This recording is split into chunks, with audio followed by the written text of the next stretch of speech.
She thought she knew what love looked like. 2 years of promises, of late-night talks, of planning a future together. But the man who held her hand at family dinners was secretly holding someone else's heart. And that someone? Her own stepsister. This is the story of how one lie destroyed everything, and how the truth, as painful as it was, finally set her free. Before we dive into this heart-wrenching story, if you've ever felt that sting of betrayal or questioned if someone truly loved you, you're not alone. Hit that subscribe button and turn on notifications because these stories remind us we're stronger than we think. Now let's begin. Simone believed in love the way some people believe in miracles, wholeheartedly, completely, without question. For 2 years, Jordan had been her everything. He remembered how she took her coffee, 2 sugars, and a splash of cream. He called just to hear her voice after long days. He showed up when she needed him, or at least that's what she thought. They met at a bookstore on a rainy Tuesday afternoon, both reaching for the same novel. He smiled at her, and something in Simone's heart whispered that this one was different. And for 2 years he was different. Attentive, loving, present. The kind of man who made her feel safe in a world that often felt uncertain. Simone's mother, Diane, had been single for 5 years after Simone's father passed away from cancer. Those years had been hard on both of them, filled with grief and the slow process of learning to live again. So when Diane announced she was getting married again to a wonderful man named Harold, Simone couldn't have been happier for her. Her mother deserved joy. She deserved love. She deserved to smile the way she used to. The wedding was beautiful, small, and intimate, held in Diane's garden with white flowers everywhere and the warmth of close family surrounding them. And that's when Valerie entered Simone's life. Valerie was Harold's daughter from his first marriage. 23 years old, quiet, with these thoughtful eyes that seemed to take in everything without saying much. She worked as a graphic designer and had just moved back to the city after years away. She was different from Simone in almost every way. Where Simone was warm and open, quick to laugh and share stories, Valerie was reserved and careful, like someone who had learned to protect her heart early in life. But Simone didn't care about differences. Family was family now, and she was genuinely excited to have a sister, even if it came later in life than most.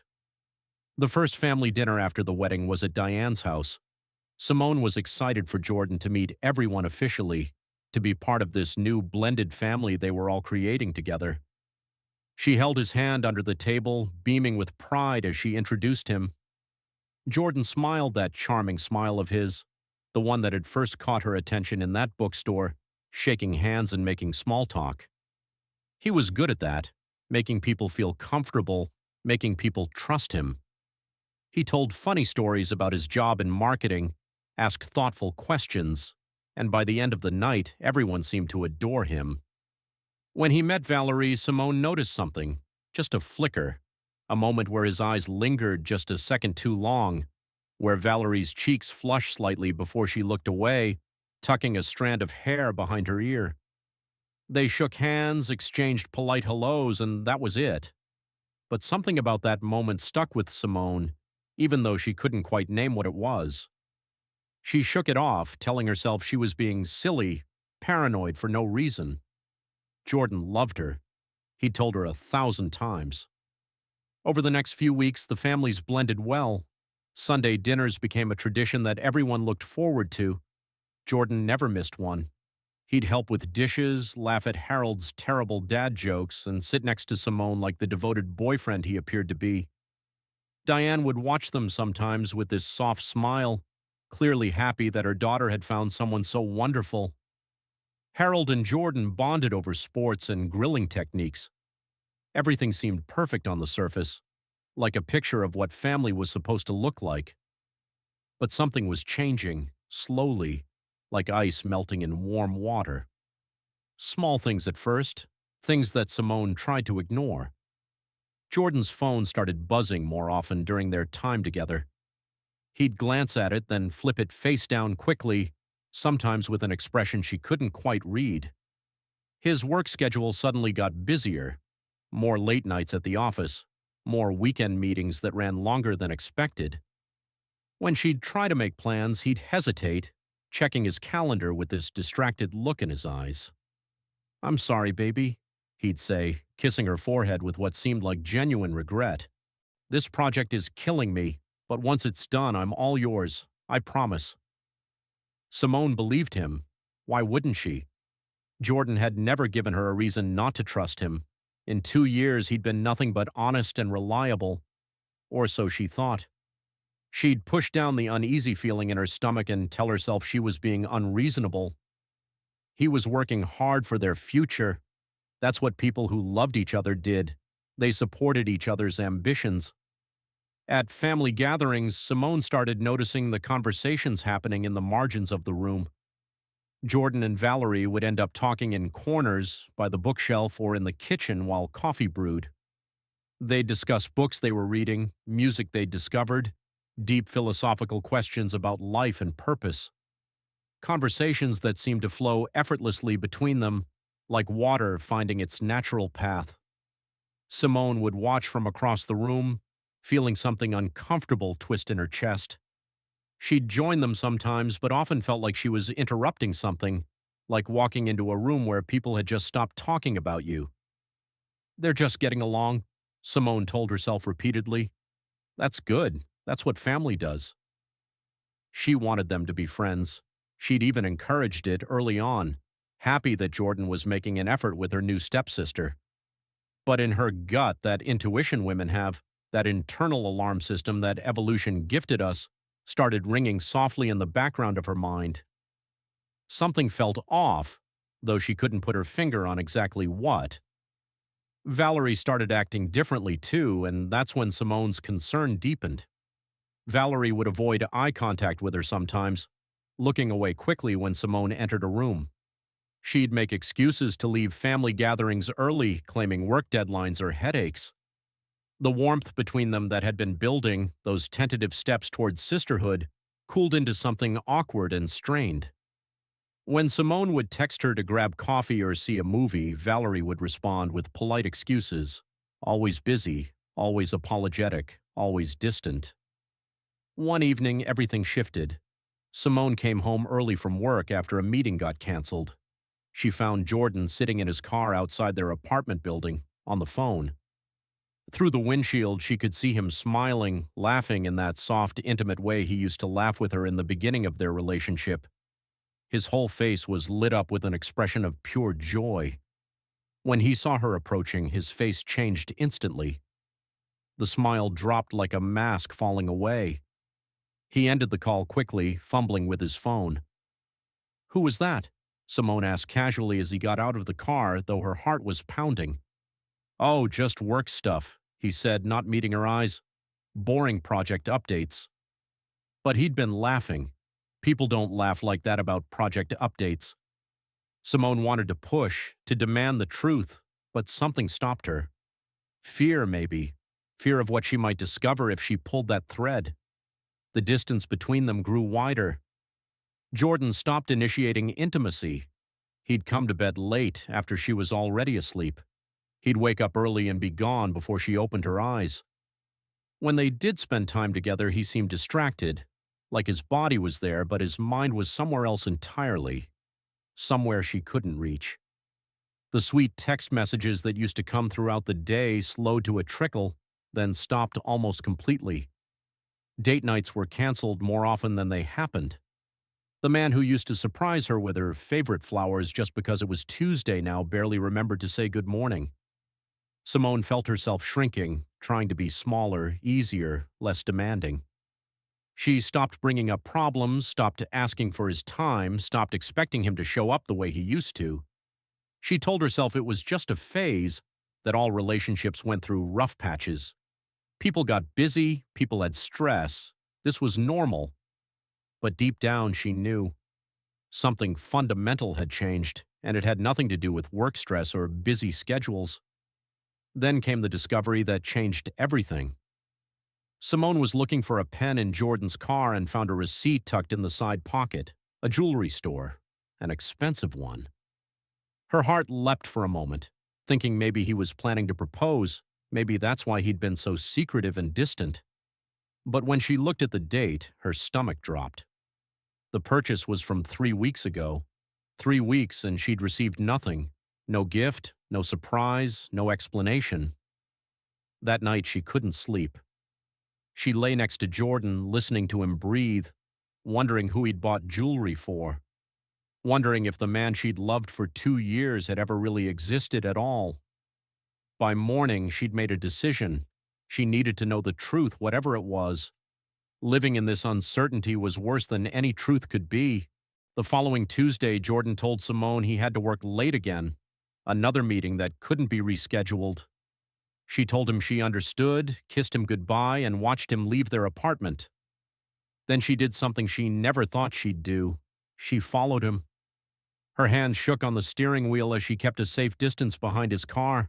She felt sick, hating herself for being this person, for not trusting him. But she couldn't ignore her instincts anymore. Jordan didn't drive to his office. He drove to the park near the river, the one with the walking trails and benches overlooking the water. Simone parked far away and watched as he got out of his car and waited. 5 minutes later, another car pulled up. Valerie stepped out. Simone's entire world tilted on its axis. She watched as Jordan's face lit up the moment he saw Valerie, the same expression she'd seen through his car window. She watched as they walked together toward the trails, close but not touching, talking with an ease and comfort that spoke of many previous meetings. Simone sat in her car, hands gripping the steering wheel so tight her knuckles turned white. Her mind raced through every interaction, every family dinner, every moment she'd dismissed her intuition. How long had this been happening? How many lies had she believed? The betrayal felt like a physical weight on her chest, making it hard to breathe. This wasn't just Jordan's betrayal. This was Valerie's too, her stepsister, the person who sat across from her at Sunday dinners and pretended everything was normal. She waited. 20 minutes? 30. When they came back to their cars, Simone made her decision. She got out of her car and walked toward them. The moment Jordan saw her, the color drained from his face. Valerie froze, her eyes wide with shock and guilt. For a long moment, nobody spoke. The sound of the river filled the silence between them. How long? Simone's voice came out steadier than she felt. Jordan opened his mouth, closed it, then looked at the ground. Valerie had tears streaming down her face. Simone, I'm so sorry. I never meant for this to happen. I tried to stay away, I really did. Simone looked at her stepsister, this woman she'd tried to build a relationship with, and felt something inside her break. How long? She repeated, her voice harder now. 3 months, Jordan finally said, his voice barely above a whisper. It started 3 months ago. 3 months. A quarter of a year of lies, of fake smiles and false intimacy, of him coming home to her bed while thinking about someone else. Simone felt tears burning behind her eyes but refused to let them fall. Not yet, not in front of them. Do you love her? She had to know. Jordan looked at Valerie, and that look told Simone everything she needed to know before he even spoke. Yes, he said simply, and that one word destroyed 2 years of her life. Then why didn't you just leave me? Why did you keep lying? Her voice cracked despite her best efforts. Jordan finally looked at her, and she saw guilt in his eyes, but not enough, not nearly enough. I didn't know how to tell you. I didn't want to hurt you. Simone almost laughed at the absurdity of that statement. You didn't want to hurt me. You've been lying to me for 3 months. You've been with her while coming home to me. You made me feel crazy for noticing something was wrong. Valerie spoke up, her voice shaking. Simone, please understand. We tried to fight it. We really did. But sometimes feelings just happen. We couldn't control it. Simone turned to her stepsister, this woman who shared her family now, and felt a rage so pure it was almost clarifying. You could have told me. You could have been honest. Instead, you both chose to sneak around, to lie, to make me feel like I was imagining things. You didn't just betray my trust. You made me doubt my own mind. The confrontation lasted another 20 minutes.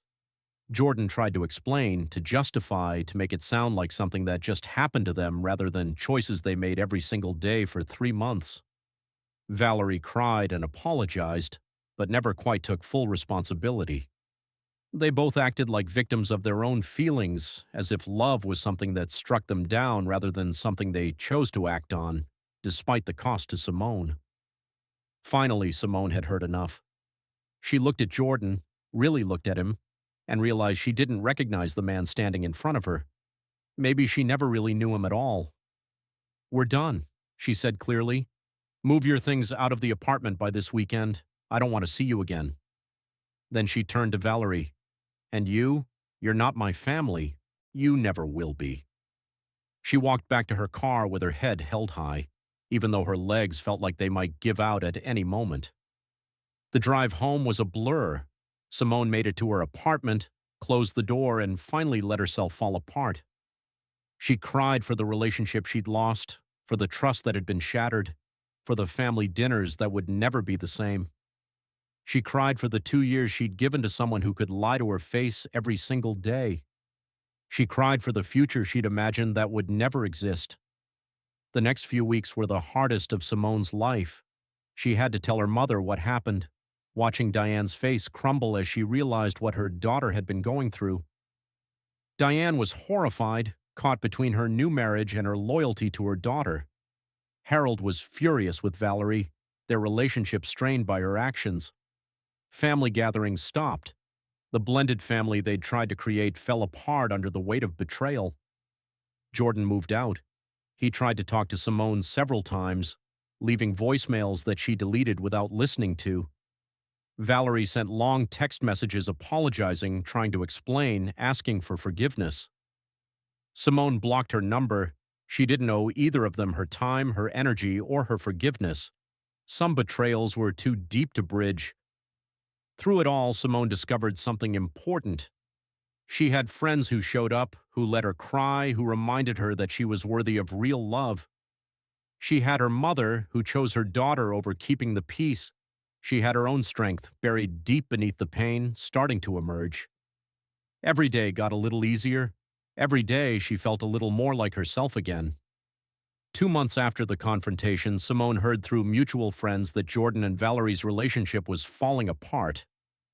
Built on lies and guilt, it couldn't survive in the daylight. What seemed passionate and inevitable when it was secret became complicated and painful when it was real. They broke up 6 weeks after going public. Simone felt no satisfaction in hearing this, just a sad recognition that relationships built on betrayal rarely last. Simone started therapy, working through not just this betrayal but the deeper patterns that had led her to ignore her intuition for so long. She learned about self-worth, about trusting herself, about the difference between love and the performance of love. She started saying no to things that didn't serve her. She started taking up space again, refusing to shrink herself for anyone's comfort. 6 months after everything fell apart, Simone was at that same bookstore where she'd met Jordan. She reached for a novel and her hand touched someone else's. She looked up and smiled at the coincidence, but this time she didn't see a sign from the universe. She just saw a moment, a regular, ordinary moment with no destiny attached. She let the other person take the book and found a different one. Sometimes she realized the best love stories are the ones we write for ourselves. Simone's story reminds us that sometimes the worst betrayal becomes the greatest gift, pushing us toward the self-love we'd forgotten we deserved. If this story touched your heart, or if you've walked a similar path, share your thoughts in the comments below. Your story might be exactly what someone else needs to hear today. Don't forget to like this video, subscribe to our channel, and hit that notification bell for more real stories about love, loss, and finding yourself again. Remember, you are worthy of honesty. You are worthy of respect. You are worthy of real love. Until next time, take care of your heart.